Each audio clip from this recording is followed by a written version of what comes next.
Bradesco. Entre nós, você vem primeiro. Olá, boa noite. Boa noite. O Jornal da Record começa com um problema que afeta as principais cidades brasileiras: o descarte irregular de lixo. Com as chuvas de verão, toneladas de detritos vão parar em córregos e dentro dos bueiros. E é tanto lixo atrapalhando o caminho da água que as inundações se espalham pelas cidades. Depois das chuvas, as cenas se repetem em várias regiões do país. Centenas de ruas alagadas por horas e até dias. Aqui na Brasilândia, na zona norte de São Paulo, os locais mais atingidos são sempre os mesmos. Eu era criança ainda, a minha mãe já reclamava, a água invadia as casas, a gente perdia os alimentos, colchões, a gente perdia tudo. Na rua onde Roberto mora há quase 60 anos, toda a vizinhança já teve algum prejuízo com as enchentes. Começou a chover, você sai correndo e tira os carros da rua. A rua fica intransitável, os ônibus faz fila aqui querendo passar, não consegue. Os moradores improvisam, criam obstáculos para a água, escadas nos comércios, portões, barreiras em frente às portas. A pequena comporta de madeira foi a saída escolhida pela Cida. Isso daqui eu mandei fazer aí do lado, na marcenaria, né? Quando começa a chover, você já coloca? Já coloco, tenho medo. No mesmo bairro, esse homem deixa ao lado de uma galeria parte de um sofá. Quando chove, a enxurrada leva todo o lixo descartado de maneira irregular para os bueiros, o que dificulta a passagem da água. No caso desse bairro de São Paulo, há mais de 20 anos, os moradores pedem obras de expansão das galerias pluviais para evitar as enchentes. Mas não há intervenção capaz de conter a força da correnteza, enquanto toneladas de lixo continuam indo parar nas ruas. Não adianta a gente ficar só repetindo que os dirigentes municipais têm que cuidar da limpeza urbana, da desobstrução das galerias, se a gente continua a jogar papel na rua, descartar caixas de plásticas na rua. Só no ano passado, as equipes da Secretaria de Limpeza Urbana da Prefeitura de São Paulo retiraram mais de 11 mil toneladas de lixo dos bueiros. De entulhos, como resto de obras e parte de móveis, foram mais de 87 mil toneladas. O problema se repete em outras cidades do país. Entre julho de 2022 e dezembro de 2023, o Rio de Janeiro recolheu mais de 90 mil toneladas de lixo dos bueiros. Já em Belo Horizonte, cerca de 5 mil toneladas de resíduos foram retiradas de córregos no ano passado. O trabalho das equipes de limpeza se intensifica nessa época do ano. Equipamentos de proteção são fundamentais, porque os funcionários nunca sabem o que vão encontrar. Mesmo naqueles bairros mais nobres, como nesse aqui, na região centro-sul de São Paulo, a quantidade de resíduos encontrada nos bueiros é grande. Hoje, as equipes começaram a trabalhar cedo, há pouco mais de 1 hora. E olha só a quantidade de lixo. O caminhão caçamba já está praticamente lotado. A Prefeitura de São Paulo emitiu apenas 353 multas no ano passado. A dificuldade é flagrar o momento do descarte irregular. Enquanto o cidadão não se conscientizar que ele é o grande responsável por esse tipo de problema, não vai mudar nada. E a chuva forte que atingiu o litoral de São Paulo deixou 150 pessoas fora de casa. Em São Sebastião, moradores viram pela segunda vez em 1 ano as casas se encherem d'água. Moradores e funcionários da limpeza aproveitaram a trégua da chuva para tirar a lama acumulada nesta rua da Vila Saí, em São Sebastião. Ontem a gente fez uma geral e hoje estamos fazendo de novo. Tirando a lama da rua? Para depois vir com o jato para dar uma lavada. A vila foi a mais afetada pelos deslizamentos de terra que deixaram 65 mortos durante o temporal histórico no litoral norte durante o carnaval no ano passado. As marcas do desastre ainda são visíveis na encosta, que começou a ser ocupada de forma irregular no fim da década de 1980. A chuva forte que atinge São Sebastião desde quarta-feira à noite faz a população reviver o medo. Qualquer chuvinha que dá agora já É caso de pânico, aí tem que ficar tudo acordado. Durante o temporal, a sirene de alerta instalada na Vila Saí foi acionada por causa do risco de deslizamentos. Temos 2 abrigos instalados no município, uma em Toque-Toque com 24 pessoas e a outra aqui na Barra do Una com 21 pessoas. Entre os desabrigados estão Beatriz e as 2 filhas. A família já havia perdido tudo no temporal do ano passado. Tá vindo tudo pra cá, a água. Tudo, mas tá embaixo da água aqui. E começou a encher a casa de água, nós desesperados. Não sabia para onde ir, aí minha amiga me ligou, falou que tava tendo um abrigo pra gente, né? No bairro Camburi, muitos moradores só têm conseguido chegar ou sair com um barco comunitário, ou então com a água quase na altura da cintura. Nós estamos isolados e quando acontece isso, né, o pessoal não pode trabalhar. Na casa da Valéria, o sofá está apoiado na pia e em um banco. Nos quartos, colchões e roupas foram para cima do beliche. Nós estamos há 2 dias no quarto de cima, tudo para cima. Aqui encheu pouco dessa vez, acho que foi 10 centímetros mais ou menos. E a gente fica aí enquanto não passar a previsão, fica tudo assim do jeito que vocês estão vendo. Com o filho de 3 anos no colo, seu Domingos reclama que a vila está sem água potável. Ninguém tomou banho, ninguém fez nada, porque não tem água. Água nenhuma. O temporal desta semana tirou 150 pessoas de casa em São Sebastião, Ubatuba, Caraguatatuba, Mongaguá, Peruíbe e Guarujá. O acesso ao litoral pela rodovia Mogi Bertioga foi liberado depois que equipes explodiram uma rocha que deslizou durante a chuva. Já a rodovia dos Tamoios permanece bloqueada no trecho da Serra Antiga. Para quem perdeu tudo, o risco de ter que recomeçar de novo assusta. Desesperador. Saber que você vai passar por tudo de novo, né? Não tem para onde ir, o que você vai fazer, perder tudo de novo. Eu mesmo estou abaladíssima. Veja agora outros destaques do dia. Operação da PF contra ex-diretor da ABIN pode derrubar a atual cúpula da agência. Investigação deve avançar sobre o ex-ministro Augusto Heleno. Mulher do faraó dos bitcoins é presa nos Estados Unidos. Para evitar evasão escolar, o governo vai pagar auxílio a 2,5 milhões de estudantes do ensino médio. ONU demite funcionários que estariam envolvidos em ataques a Israel. Site publica fotos íntimas da estrela pop Taylor Swift, criadas por inteligência artificial.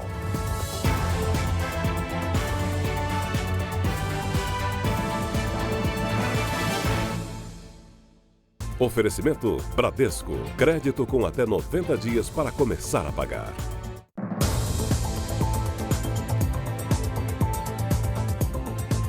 Os corpos das vítimas do acidente de avião que caiu ontem na Grande São Paulo devem ser cremados ainda hoje. No ano passado, houve um aumento de 23% no número de acidentes aéreos. 9 em cada 10 acidentes ocorrem por falha humana. Peritos começaram a preparar o laudo que vai indicar o que provocou a queda de um avião de pequeno porte na Grande São Paulo.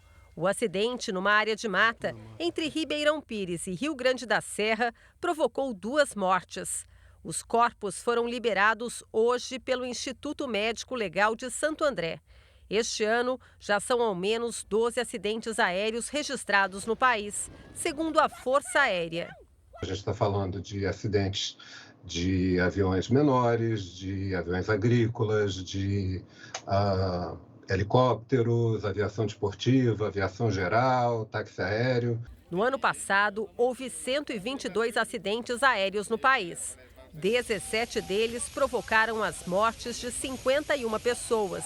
O índice de fatalidade calculado a partir da quantidade de mortes por acidentes passou de 41% em 2023. Entre 2022 e 2023, o número de acidentes aéreos no Brasil aumentou 23%.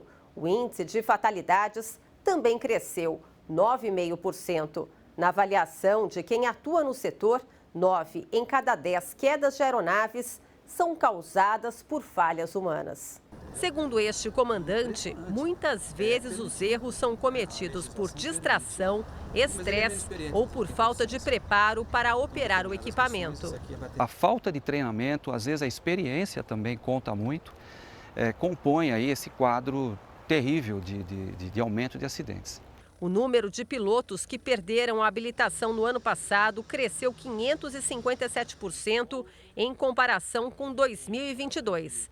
O relatório final da perícia, realizada depois de cada acidente, tem como objetivo principal orientar os pilotos e evitar outras mortes. E essas recomendações vão trazer o aperfeiçoamento da segurança, porque na aviação, embora não exista a perfeição, na aviação se persegue a perfeição diuturnamente, o tempo todo.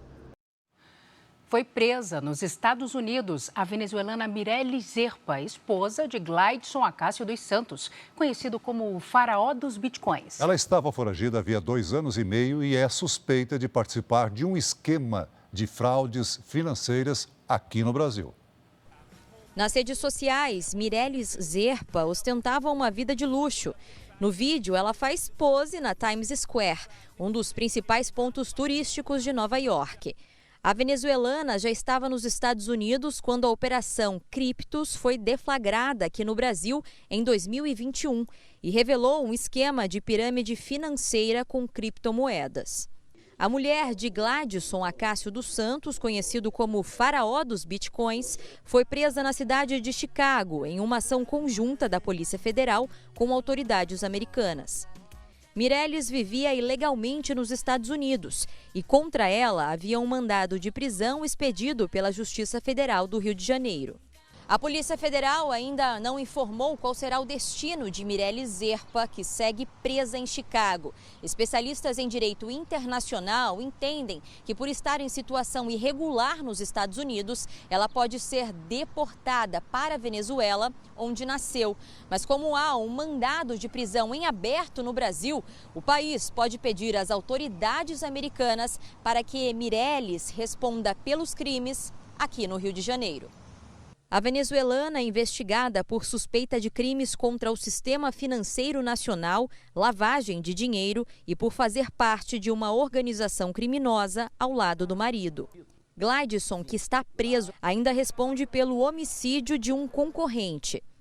Pelas investigações, o casal teria movimentado 38 bilhões de reais em fraudes com operações financeiras envolvendo bitcoins. Daniel está entre os cerca de 300 mil clientes que acreditaram na GAS Consultoria. A empresa de Glaidson prometia retornos de 10% ao mês para o investidor. O prejuízo dele foi de R$5 mil.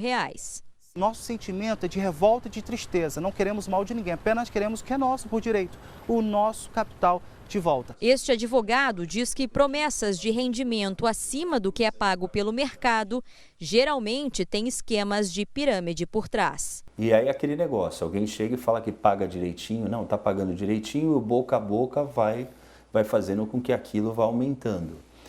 A defesa de Mirelle Zerpa afirmou que a venezuelana foi presa nos Estados Unidos por causa de uma irregularidade no visto, que será explicada às autoridades. Sobre um possível pedido de extradição para o Brasil, o Ministério da Justiça disse que não comenta porque o caso corre em sigilo.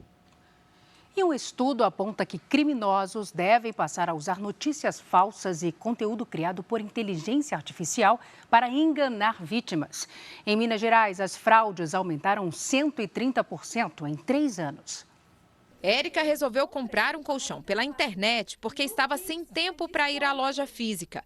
Depois de pesquisar, encontrou um bom preço em um site que parecia confiável.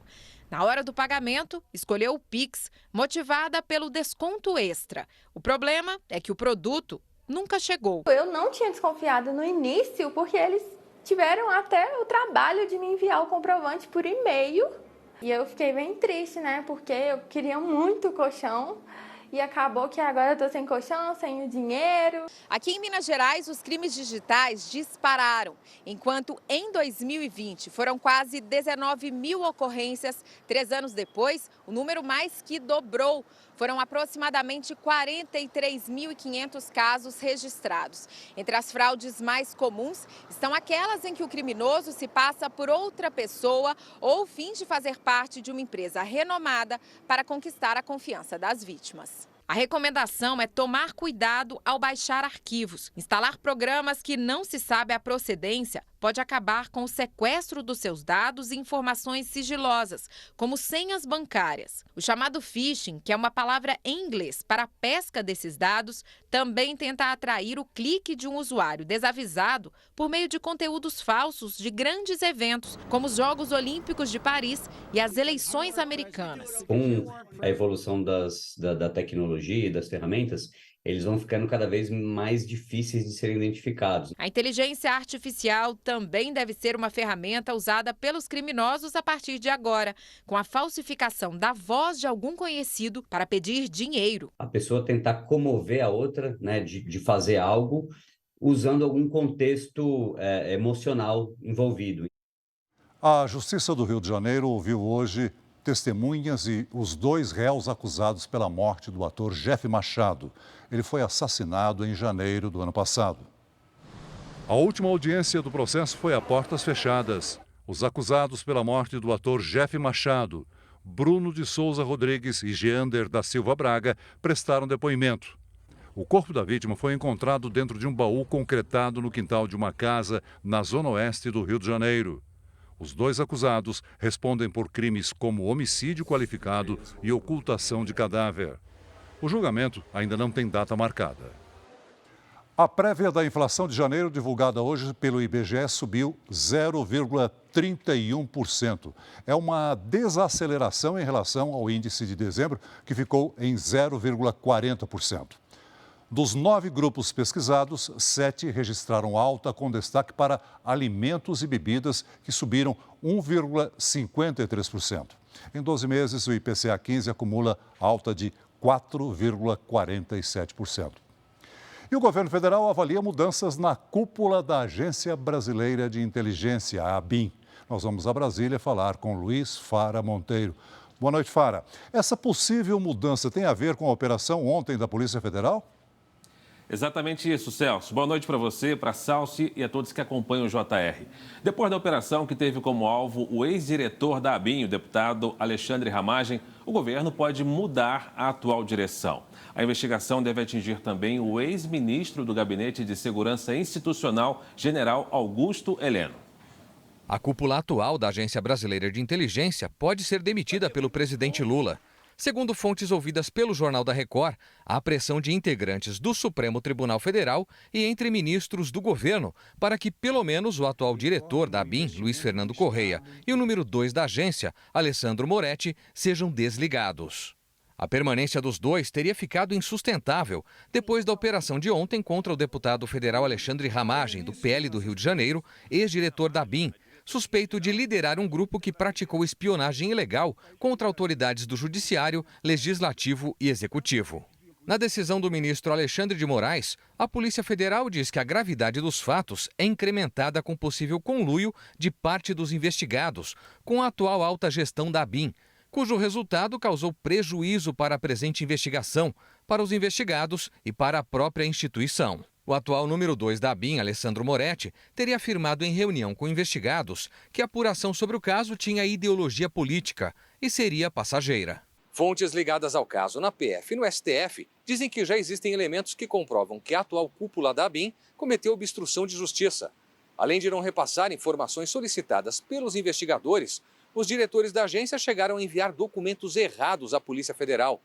Novas linhas de investigação devem avançar sobre o ex-ministro do Gabinete de Segurança Institucional, responsável pela ABIN no governo passado, general Augusto Heleno. Os investigadores também vão checar os telefones apreendidos com Ramagem para saber quem recebeu informações sobre as supostas espionagens ilegais, inclusive se o ex-presidente Jair Bolsonaro recebeu relatórios produzidos pela chamada ABIN Paralela. A ABIN disse por meio de nota que a atual gestão vem colaborando com a investigação há 10 meses e que é a maior interessada na apuração rigorosa dos fatos. As defesas do general Augusto Heleno e dos demais citados na reportagem não retornaram os nossos contatos. Você continua com o JR, eu volto daqui a pouquinho com outras notícias de Brasília. A Rússia divulgou imagens dos destroços do avião militar que, segundo o governo russo, transportava prisioneiros ucranianos e foi abatido. Há uma guerra de versões. Moscou afirma que a aeronave foi atingida por um míssil ucraniano. Kiev diz que o avião militar da Rússia transportava armamentos e não assumiu a autoria do ataque. Na Inglaterra, o rei Charles III foi internado para passar por uma cirurgia. Segundo o Palácio de Buckingham, o monarca de 75 anos tem hiperplasia benigna da próstata, que provoca um aumento da glândula. O quadro é comum em homens dessa idade. Uma parlamentar do partido do presidente da Coreia do Sul foi atacada em Seul. A deputada foi agredida por um adolescente com uma pedra. O jovem de 15 anos foi detido e levado para uma delegacia. A política sofreu ferimentos, mas está fora de perigo. A Corte Internacional de Justiça, que fica em Haia, na Holanda, decidiu hoje não impor um cessar-fogo para a guerra entre Israel e o Hamas. Hoje, a ONU demitiu funcionários depois que uma investigação provou a participação deles nos ataques. Os funcionários eram da Agência da ONU para Refugiados Palestinos e trabalhavam na faixa de Gaza. As provas da participação deles nos ataques de 7 de outubro foram entregues por autoridades israelenses. A ONU não revelou de que forma eles agiram, mas depois das investigações, demitiu 12 pessoas. O chefe da agência da entidade disse que qualquer funcionário ligado a atos de terrorismo será responsabilizado, inclusive criminalmente. O porta-voz reforçou que a medida foi tomada para preservar a capacidade da ONU em prestar ajuda humanitária. A crise fez os Estados Unidos suspenderem o financiamento à agência.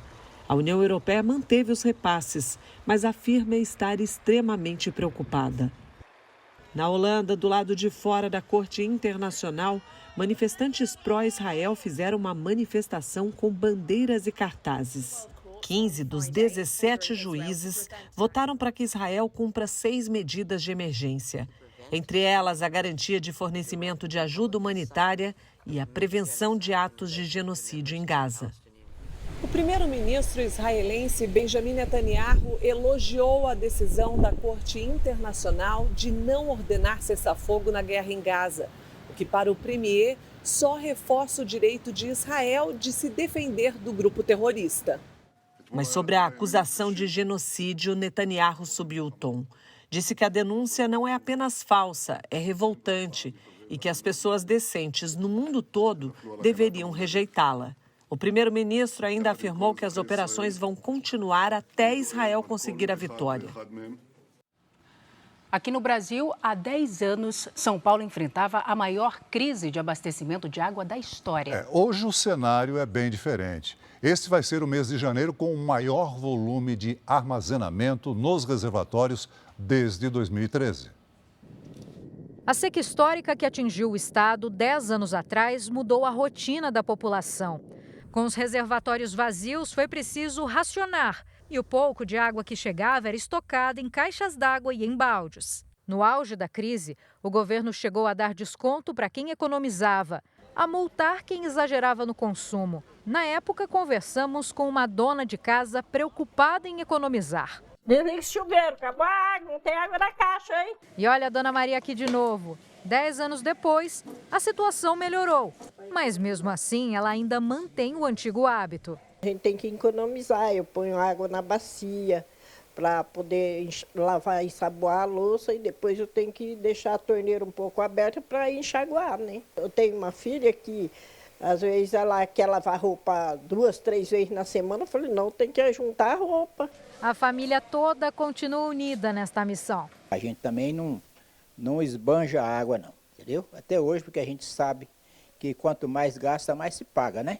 A chuva que foi mais frequente na região sudeste ajudou a recuperar os mananciais. E hoje o cenário é bem diferente nos 7 sistemas que abastecem 21 milhões de pessoas na capital paulista e região metropolitana.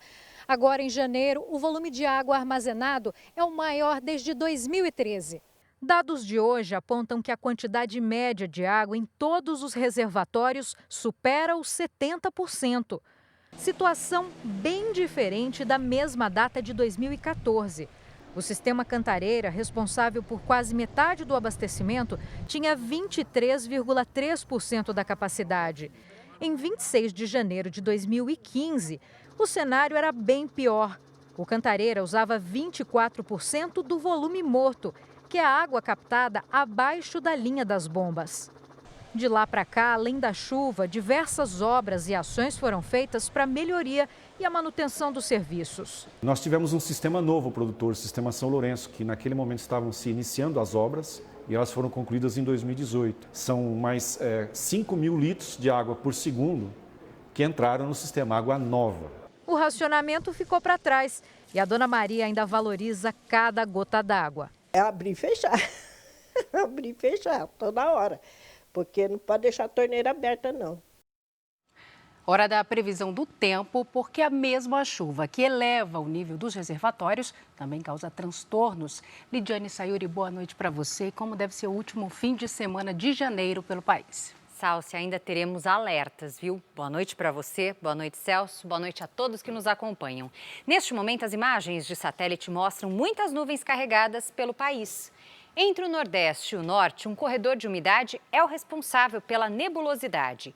Entre o litoral de Santa Catarina e o Rio de Janeiro, a circulação de ventos do mar é constante e a chuva segue no fim de semana, com possibilidade de transtornos até domingo. Da Bahia até o interior do Amazonas, há risco de transbordamentos. No leste do Paraná e no litoral de São Paulo, chance de deslizamentos. Nas próximas horas, atenção, região do Vale do Rio Doce, entre o Espírito Santo e Minas Gerais. O nível dos rios está muito alto e há risco de inundação nas cidades de Linhares, Colatina, Tumiritinga e Governador Valadares. Em Curitiba, sábado chuvoso com máxima de 22 graus. Em Vitória, faz até 29. Em Cuiabá, 38. Em São Luís, 32 e até 36 em Boa Vista. Em São Paulo e no Rio de Janeiro, o sol aparece um pouco e a temperatura começa a subir. Neste sábado, máximas de 26 e 30 graus. Em Salvador e em Palmas, chove o dia todo e a temperatura fica entre 29 e 27 graus. Vamos ao Tempo Delivery para o Sávio, que é de São Fidélis, no estado do Rio de Janeiro. Vamos lá, Sávio, com a família aqui. Boa noite para vocês. Olha, sábado de muita chuva, com risco de transtornos e 28 graus. No domingo, o sol aparece e a chuva diminui. A máxima fica em torno de 30. Aí, na segunda, o calor volta. A Rose é de Marechal Cândido Rondon, no Paraná, Lide. Boa noite, Rose. Olha, a partir de agora, a chance de chuva diminui e o calor aumenta rápido. No sábado, faz 28, no domingo, 32 e na segunda, olha só, 34. Mande também seu pedido pelas redes sociais, basta usar a hashtag você no JR. Salce, Celso. Obrigada, Lid. Valeu, Lid. E veja a seguir, cantora Taylor Swift deve processar site que publicou fotos íntimas dela criadas por inteligência artificial. O prazo para motoristas profissionais fazerem o exame toxicológico foi prorrogado. Levantamento mostra que prisões continuam sendo feitas no Rio de Janeiro com base apenas no reconhecimento por fotografias, contrariando recomendação do Conselho Nacional de Justiça. O Conselho Nacional de Trânsito prorrogou o prazo para que motoristas profissionais renovem o exame toxicológico periódico. É uma medida de segurança para evitar acidentes provocados por condutores de caminhões, vans e ônibus. Direção perigosa, ultrapassagens proibidas, manobras que colocam vidas em risco. Muitas dessas situações são provocadas por motoristas sob efeito de drogas ilícitas ou substâncias que inibem o sono e que mexem com o sistema nervoso. Para evitar situações como essas, existe uma lei que obriga os motoristas que dirigem vans, caminhões e ônibus a fazer um exame toxicológico periodicamente. Essa lei esteve suspensa durante alguns anos e voltaria a valer no dia 31 de janeiro, na semana que vem, mas esse prazo foi prorrogado. Para os motoristas com habilitações que vencem entre janeiro e junho, o prazo para fazer o exame toxicológico é 31 de março. Para habilitações que vencem entre julho e dezembro, o prazo é 30 de abril. A multa para quem não fizer a renovação passa de R$ 1.400. É uma infração considerada gravíssima, com 7 pontos na carteira.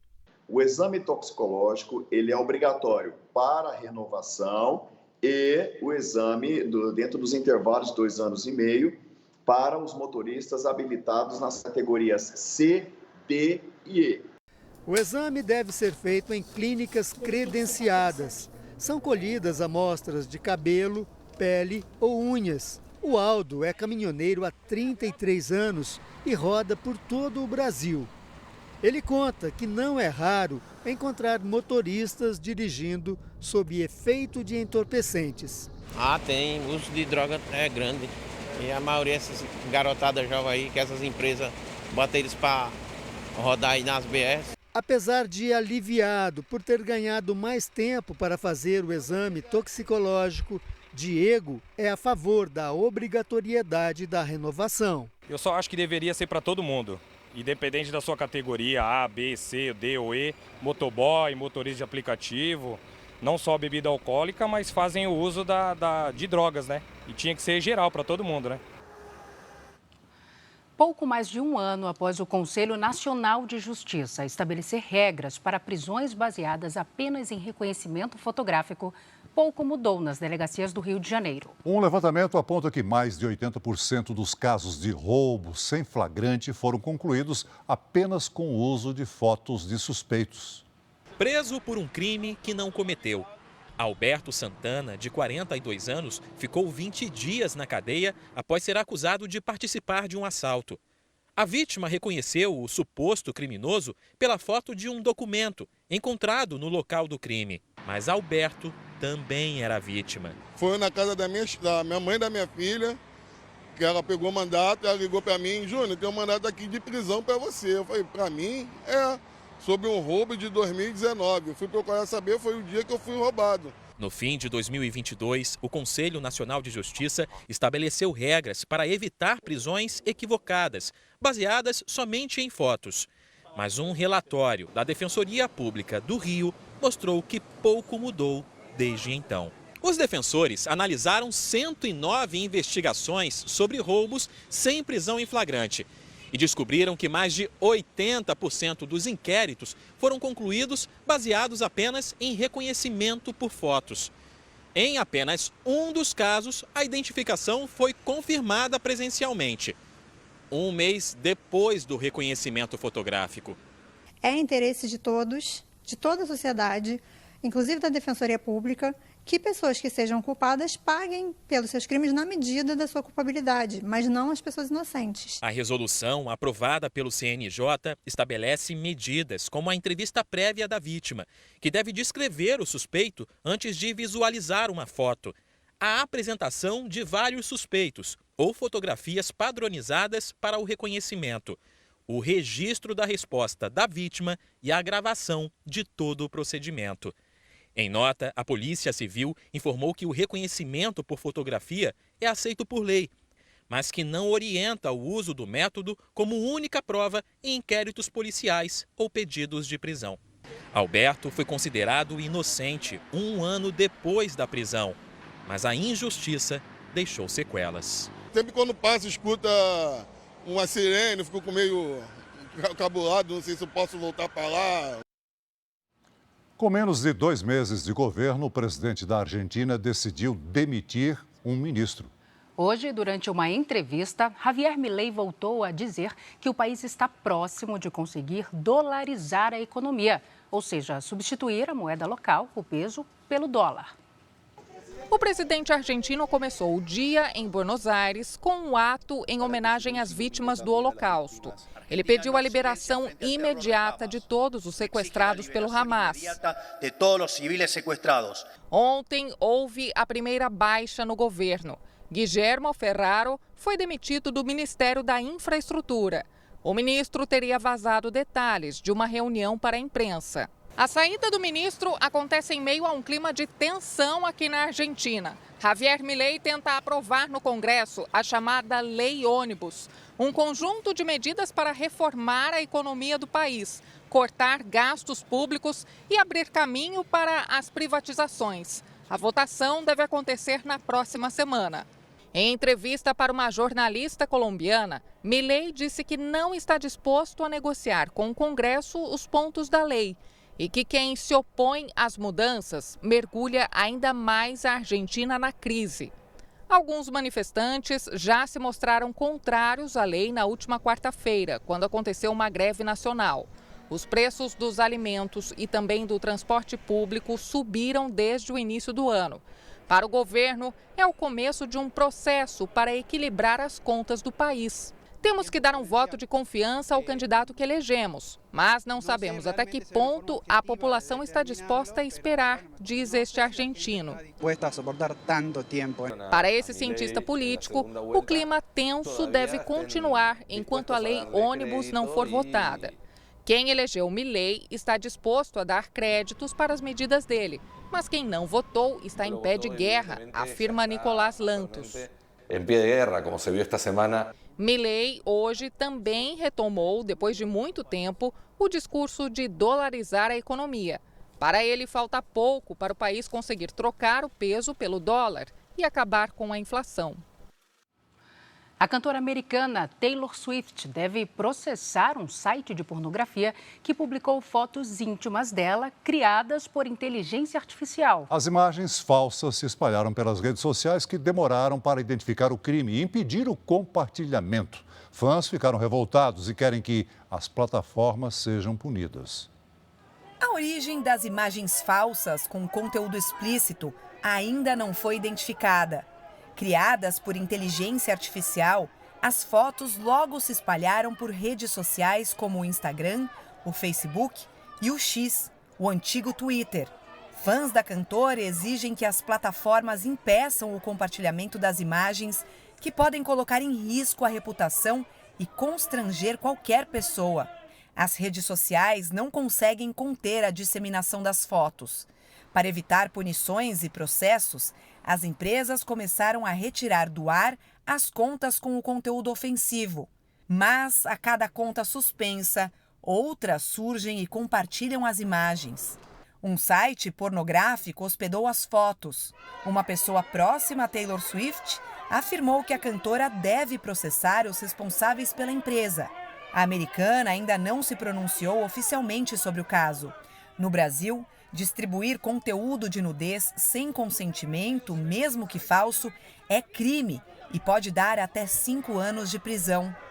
Não é a primeira vez que uma celebridade é vítima de conteúdos falsos criados por inteligência artificial que se espalham na internet. Além de artistas, políticos também foram alvo. A preocupação aqui nos Estados Unidos aumenta em ano eleitoral, já que esse tipo de produção, difícil de ser retirada de circulação, pode gerar desinformação e atrapalhar a decisão dos eleitores. No país, pelo menos 9 estados já instituíram leis que punem quem produzir e compartilhar conteúdos falsos para prejudicar outra pessoa. E outros 4 estão em processo de aprovação de leis. No Tribunal Federal de Manhattan, um júri definiu que o ex-presidente americano Donald Trump deve pagar o equivalente a 409 milhões de reais à escritora Elizabeth Carroll por difamação. Pelas redes sociais, Donald Trump chamou o veredito de ridículo e afirmou que vai recorrer. O valor da indenização é 8 vezes maior que o pedido pela escritora, que entrou com a ação após Trump negar, em 2019, que tenha abusado dela sexualmente. O caso teria acontecido em uma loja de departamentos na década de 1990. Segundo Carroll, a declaração de Trump fez com que ela sofresse ataques e ameaças de morte. Antes de comparecer à corte, o ex-presidente voltou a afirmar que não conhecia a escritora e que o julgamento era político. No ano passado, em outro julgamento, também em um processo civil, o júri já havia concluído que houve abuso sexual e difamação por parte de Trump contra Carroll. O ex-presidente também teria que indenizar a escritora nessa ocasião, mas recorreu. Você vai ver a seguir: jogador que se curou de câncer é destaque no Paulistão. Governo pode pagar até R$9 mil para alunos de baixa renda que completarem o ensino médio. Brasil registra balanço positivo de transplante de órgãos. Apesar disso, a fila de espera ainda é longa. O presidente Lula assinou hoje o decreto de criação do programa Pé de Meia, que pretende diminuir a evasão escolar no ensino médio. Vamos voltar a Brasília com Luiz Fara Monteiro, que tem mais informações sobre esse incentivo financeiro. Fara. Oi, Salso. Então, o ministro da Educação defendeu a regulamentação das plataformas digitais, apontadas por ele como responsáveis pelo aumento da violência nas escolas. A solenidade de assinatura do decreto foi realizada no Palácio do Planalto. Todos os alunos de baixa renda que concluírem os 3 anos do ensino médio sem reprovação podem ganhar até R$ 9.200. Segundo o Ministério da Educação, ao fazer a matrícula, o aluno receberá R$ 200 em parcelas únicas para cada um dos 3 anos do ensino médio. Se comprovar frequência em pelo menos 80% das aulas, vai receber por mês mais R$ 200 durante os 9 meses letivos do ano. Se o aluno for aprovado, vai poder sacar no fim de cada ano mais R$ 1.000 em parcela única. No final do 3º ano, se fizer o Enem, recebe mais R$ 200. Para participar do programa Pé de Meia, os estudantes precisam estar cadastrados no CAD Único e participar do Sistema de Avaliação da Educação Básica. O objetivo do programa é reduzir a evasão escolar no ensino médio, que, segundo o Instituto Nacional de Pesquisas, o INEP, é de 7,5%, o que significa aproximadamente 480 mil jovens fora da escola. Ao ser questionado sobre medidas para solucionar a violência nas escolas, o ministro da Educação, Camilo Santana, defendeu a regulação das plataformas digitais. É fundamental a aprovação da lei no Congresso Nacional para regular as plataformas digitais nesse país. Responsabilizar, porque a grande parte dos estímulos e incentivos de violência nesse país estão partindo das redes sociais. Diante da pressão da equipe econômica para manter a meta de déficit zero e conseguir equilibrar as contas do governo, o presidente Lula defendeu os investimentos em educação. Eu queria que vocês compreendessem a ideia de que investir em educação não é gasto.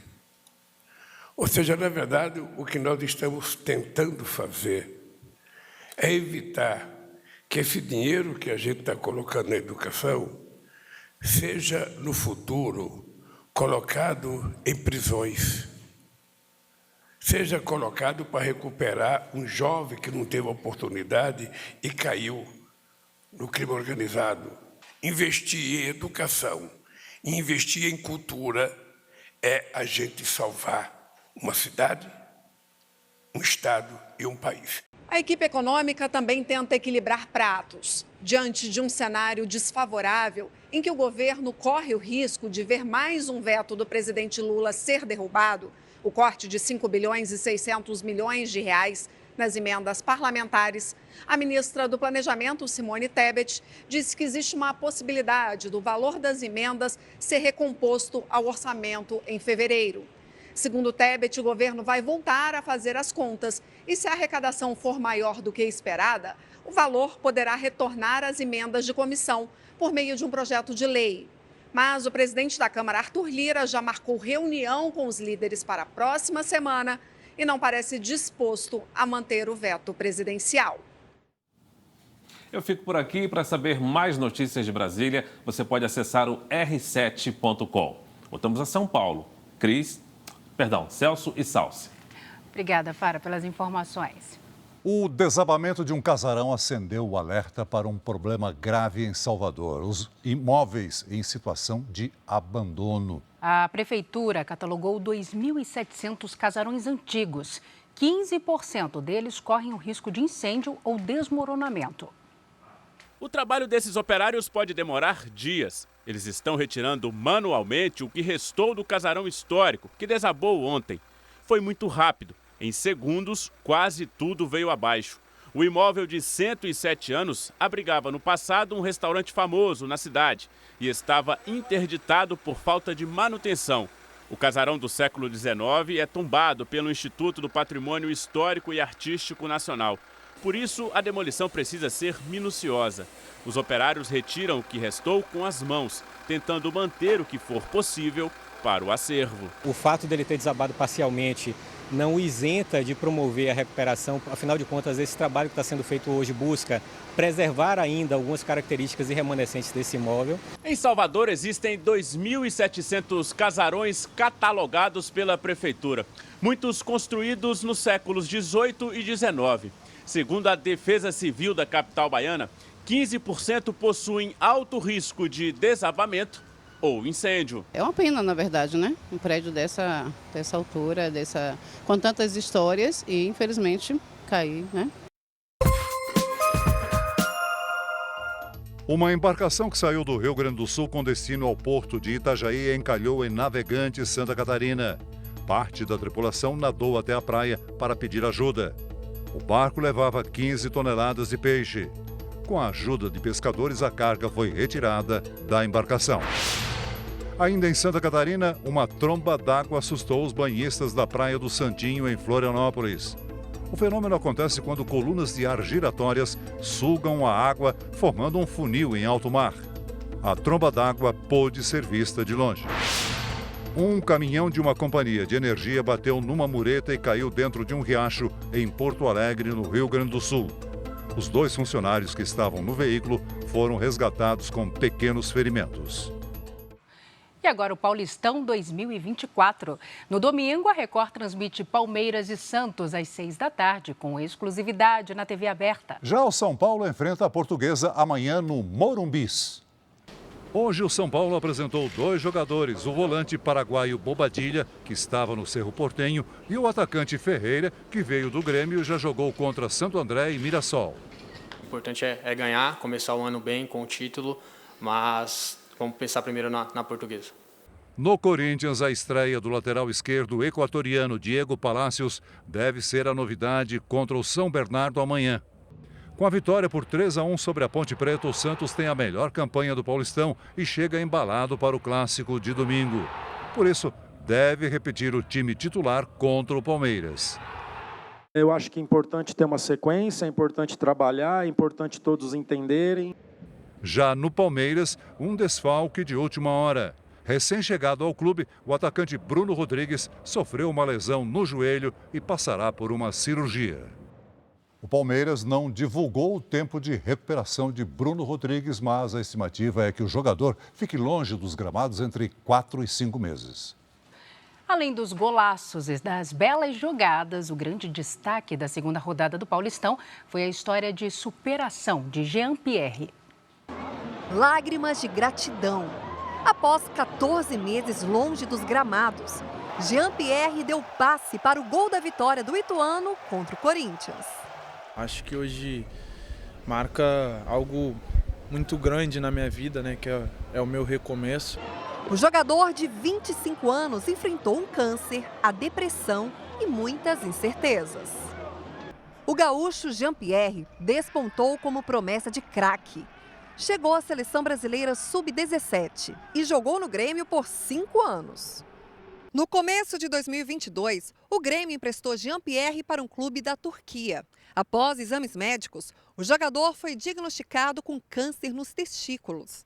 Retornou ao Brasil para tratamento da doença. Recuperado, Jean-Pierre assinou o contrato com o Avaí. A passagem pelo time catarinense não foi boa. Desiludido, chegou a largar a carreira. Quando conseguiu voltar, não foi fácil. Preconceito, sim, depois que eu tive o câncer para poder voltar a jogar. Os clubes não tinham muita confiança para me contratar. Jean-Pierre passou 448 dias sem fazer o que mais gosta. Ele só precisa de um colo, não ser mimado, não ser bajulado, mas de um carinho e muito respeito. O ituano estendeu a mão e logo na estreia ele retribuiu a confiança. No final do jogo, foi abraçado por todos os companheiros e também pelos pais, que vieram do Rio Grande do Sul para ver o retorno do filho. A gente está muito emocionado e muito feliz por ele, porque além de voltar a jogar, ele está feliz. Para Jean-Pierre, a vitória dentro de campo significa muito mais que o placar do jogo.